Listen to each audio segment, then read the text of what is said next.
be honest with you. Today is a hot mess. It is a lot of stuff. So we're going to watch this YouTube video on fractals. Yay! Fractals. All right, ready? We'll show you.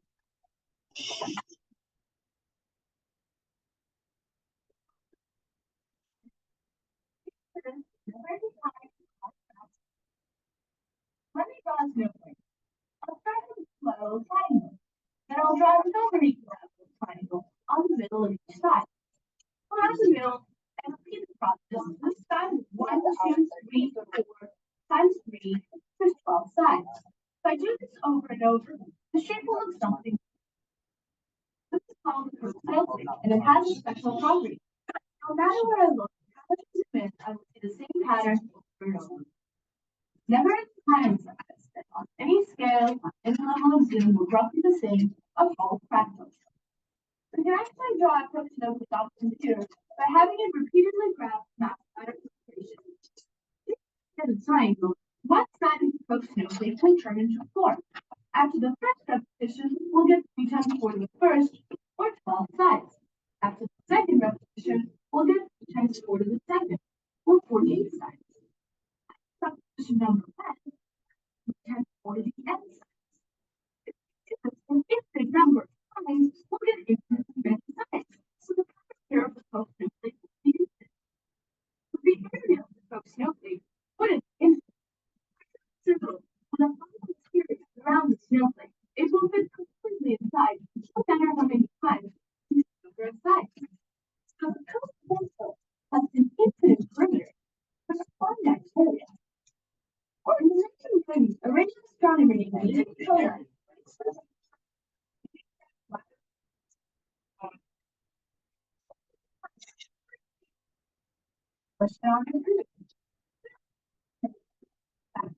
like radio antenna instead. But if you find the antenna from the landlord, it also seems to work better than the regular ones. Regular antennas have to be cut for one type of signal, and they usually regress from their length to certain of their signals. So FM radio antennas can only pick up some radio stations, TV antennas can only pick up TV channels, and so on. The fractal antennas are different. As the fractal repeats itself more and more, the fractal antenna can pick up more and more signals, not just one. Because the perimeter of the Koch snowflake grows way faster than its area, the fractal antenna only takes up a quarter of the usual space. But Koch didn't stop there. He designed a new antenna, this time using a fractal called the Mentor sponge.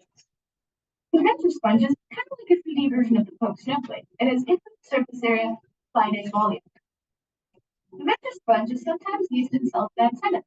It can receive all kinds of signals while taking up even less area than a Koch snowflake. Now, these antennas they're smaller, but they're also very intricate. They're harder and more expensive to make. And although fractal antennas can receive many different types of signals, they can't always receive each signal as well as an antenna that was cut from. Was not the first application of fractals. Nature has been doing it forever, and not just with snowflakes. You can see fractals in river systems, lightning cones, seashells, and even whole galaxies. System previously thought off limits to mathematicians can now be explained in terms of fractals.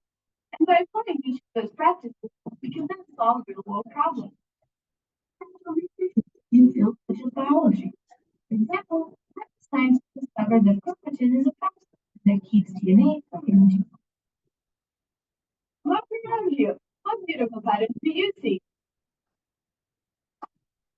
Really quick, in your packet, on page 1, okay, on page 1, it's got the little picture of the video, and then it's got time to recall. Up at the top, where it says time to recall, it says, it's got these like different diagrams. So basically what we want to look at is that one diagram with like the little people or whatever. And it starts off with one guy and it goes to 2 guys, and then those people have 2, and then those people have 2, and it repeats, right? And that was like back when you were doing arithmetic sequences and that kind of stuff. You talked a little bit about that.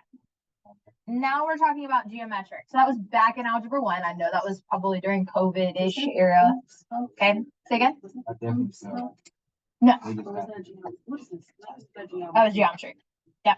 Okay, so what I want you to do is now flip the page. So we're on the back of page 1. So up at the top where it says deriving a formula for the sum. Okay, so it's gonna look like this page. A moment. Right here. Okay. All right, so I need you to bear with me. I'm gonna summarize this. I'm gonna tell you the long version and then I'm gonna summarize it for you. So don't freak out, it's gonna be okay. So on the back of page 1, your page should look like my page. Okay, so each time we add a new iteration, a value of a times r to the n minus 1, where a is 3 and r is 4. Okay, so a is 3 and r is 4. Okay, we can add up the total number of triangles added. You remember that little picture that she had of like one triangle, and then she added another triangle, and then we built on that, and she built this like weird snowflake looking thing? That's what we're talking about. Okay, so you could figure out how many sides it has. Okay, so we're going to use the equation to help derive the sum of any geometric sequence. Okay, so the first time that she has a triangle, she's got 3 sides, right? Okay, the next time she's going to add another triangle. We're going to have 12 sides, and then so on and so forth. Okay, just trust me on this.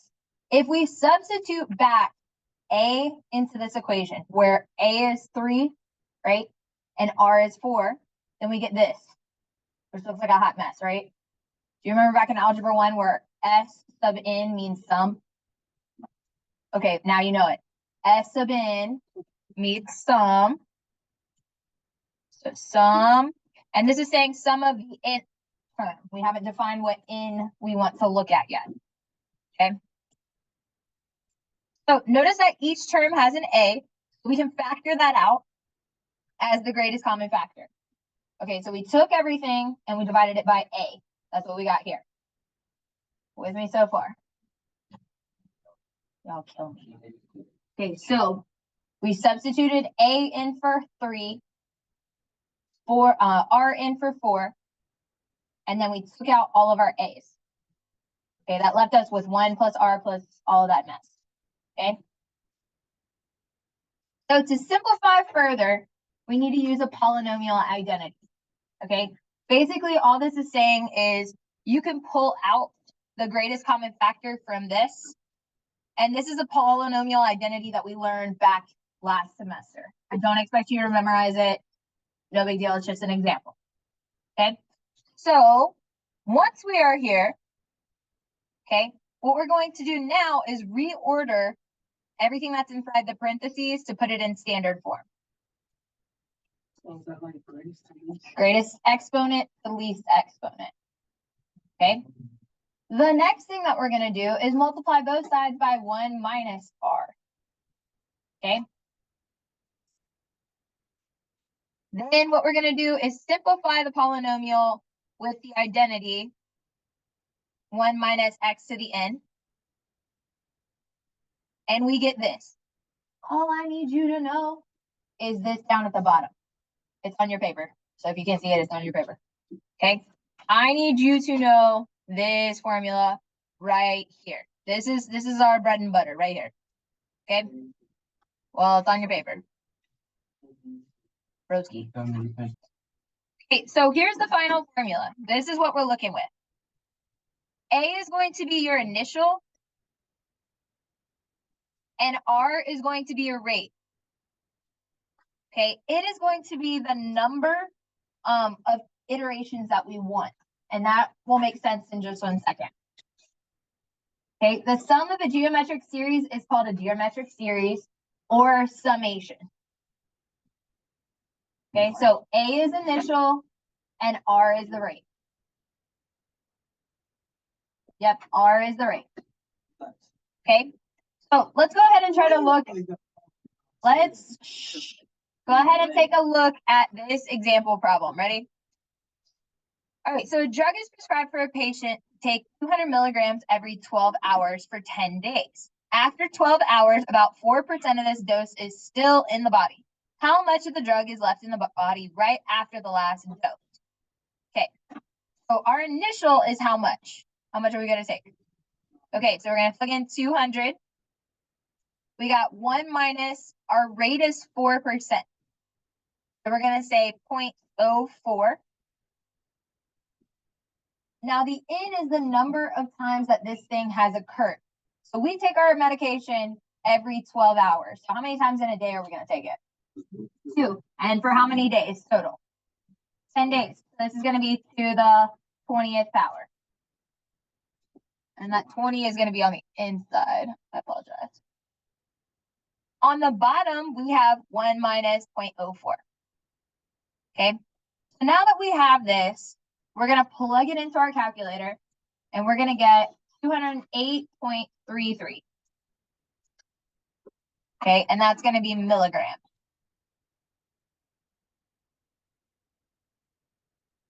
All right, so let's kind of think this through. So you take medication and it like wears off after a certain point in time, and then you have to like take the next medication, right? Okay, so the reason why it wears off at a certain point and then you have to take it again, the reason why they tell you every 12 hours is because that medication has almost left the body at that point. So there's about 4% of that dosage still in the body after 12 hours. So thinking about this, if we take our last dose, that means we're taking in 200 milligrams, plus we have a little bit left over from the previous one. Does that make sense? So there's 208 milligrams in our body at that point in time. Does that make sense? Go ahead. Where'd I get 20 from? So we take it every 12 hours. How many 12 hours are there in a day? 2. And then we're taking it for 10 days. Yeah. So Harper has been saving money for over 30 years. She puts $100 into the account at the start of each year. The account is compounded annually at 3%. How much money would she have after 30 years? Harper says she'll have more than $4,750. Do you agree or disagree? Okay, first things first. We have to figure out how much is in the account each year. So like, for instance, she initially put in $100, right? Okay, so that's gonna be my first, like what I'm putting in. The second time that she's about to put the $100 in, how much money is in the bank account? Before she puts the second 100 in the bank account, how much money is already in the bank account? Read it again. When is it compounded? Annually. What's 3% of 100? $3. So before she puts in the next $100, it's going to be at $103. Does that make sense? So again, before she puts in the next $100 that next year, it's going to be at $103 because it will have compounded 3%, and she already put in $100. Okay. No, it's a little different because it's gaining money instead of losing stuff. On the last one, we were subtracting, right? Yeah. Okay, so this ratio is going to be 1.03. So if you took this and you divided it, it's going to give you 1.03. So now we're going to substitute in to our formula. Okay, and remember our formula is S sub n of A times 1 minus R raised to the n divided by 1 minus R. Okay, yes, you will be given this formula. I don't expect you to memorize it. When we plug in, our initial amount is 100. Our R was at 1.03. And for how many years did she do this? 30 years. And then we're going to just plug in that R down at the bottom as well.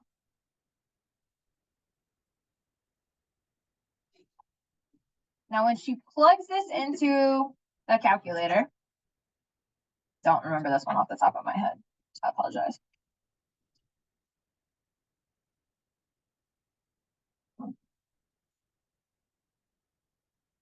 So when we plug this into our calculator, this is going to give us 4,757.54. Do you agree with what her statement is? Did she make more than 4,750? Yes, so we're going to agree. Okay, so we're going to write down the formula or like the actual steps. Okay, the first step is going to be on your paper. I think it's written out. Yep, is the third one down on that one? So that's gonna be step one. Yeah. Okay, step two is gonna be the one right next to it. Okay, so step two is the one right next to it.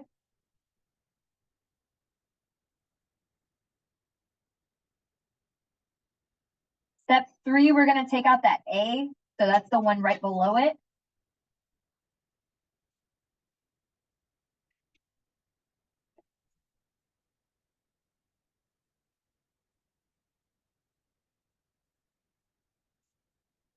Step four is the one to the left of it.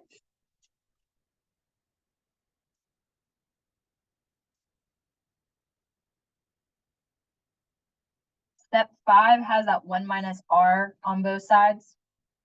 And then step six is the actual formula. Okay, so for my visual people, there should be step six. This one should be step five.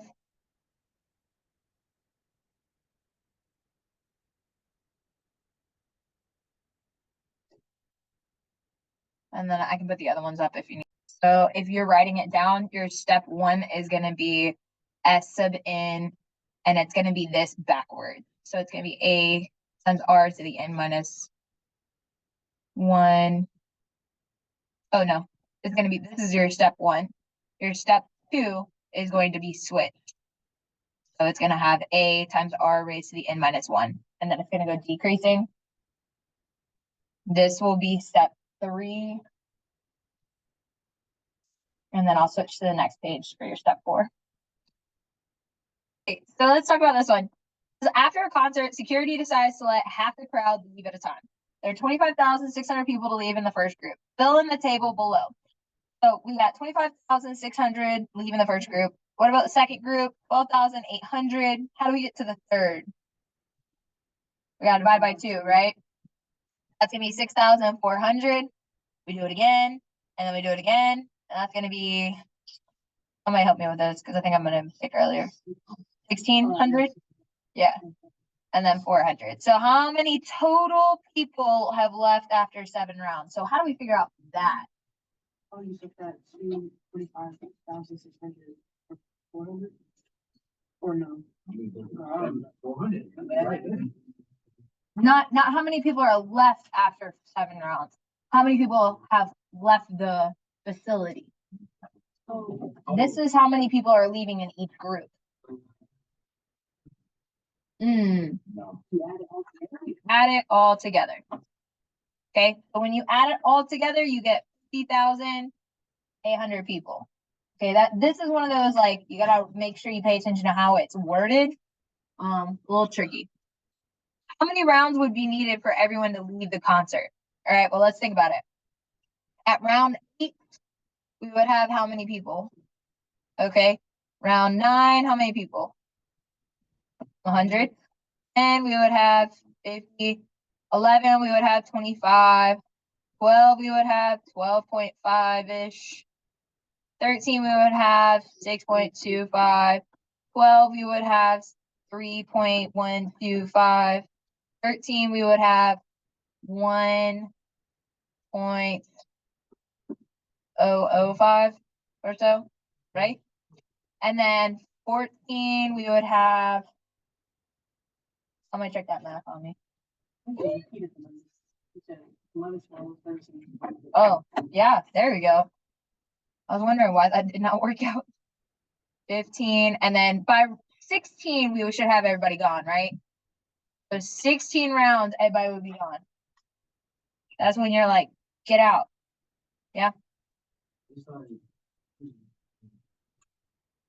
This is like 1.56. You know what? We're just rolling with it. We're just rolling with it. But roughly 16 rounds. Division.